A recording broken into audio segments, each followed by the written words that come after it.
एक दिन एक आदमी सुबह सुबह टहलने के लिए समुद्र के तट पर पहुंचता है। आदमी का ध्यान वहां पर एक पुरुष पर पड़ा। वह पुरुष एक स्त्री की गोद में सर रखकर सो रहा था। उस पुरुष के पास में एक शराब की खाली बोतल भी पड़ी हुई थी।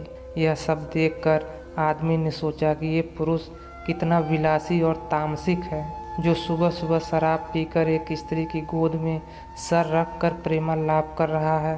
कुछ देर के बाद उस समुद्र से किसी मनुष्य की चिल्लाने की आवाज़ आने लगी। वो मनुष्य समुद्र में डूब रहा था, इसलिए वो बचाओ बचाओ ऐसे चिल्ला रहा था। उस आदमी ने ये सब देखा, फिर भी वो कुछ नहीं कर पाया क्योंकि उसे तैरना नहीं आता था। आदमी बिना कुछ बोले वहीं के वहीं खड़ा रहा और ये सब देखता रहा।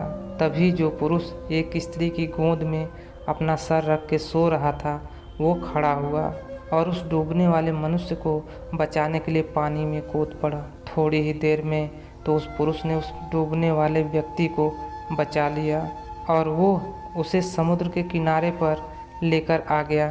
अब ये सब नज़ारा देखने के बाद वो आदमी सोच में पड़ गया कि क्या मैं इस पुरुष को भला समझूं या फिर बुरा।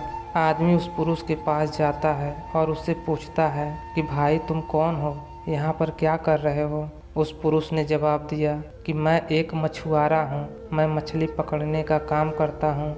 आज कई दिनों के बाद मैं प्रातःकाल समुद्र से मछली पकड़ने के बाद यहाँ पर आराम करने के लिए लेटा हूँ। मेरी माँ मुझे लेने के लिए आई है और उसको कोई दूसरा बर्तन न मिलने के कारण वह इस शराब की बोतल में ही पानी भरकर मेरे लिए लाई है।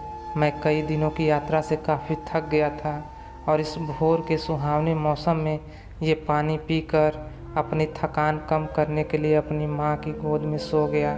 ये सब सुनकर आदमी की आंखें नम हो जाती हैं। आदमी सोच रहा था कि मैंने जो कुछ भी देखा और उसका अंदाज़ा लगाया वो सब गलत था, वास्तविकता कुछ और ही थी।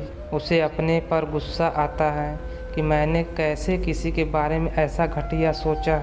इसलिए हमें किसी भी निर्णय लेने से पहले उसके बारे में 100 बार सोचना चाहिए और अच्छे से सोच समझकर ही फैसला लेना चाहिए, क्योंकि कभी कभी हम फालतू के भ्रम में होते हैं और ऐसे ही भ्रम में आकर हम गलत फैसला ही कर लेते हैं। तो दोस्तों, यह थी हमारी आज की कहानी। आपको कैसी लगी हमें कमेंट करके ज़रूर बताएं और ऐसे ही मज़ेदार कहानियाँ सुनने के लिए हमारे वीडियो को लाइक करें और चैनल को सब्सक्राइब करें तथा घंटी वाला बटन दबाकर ऑल पर सेट कर दें। धन्यवाद।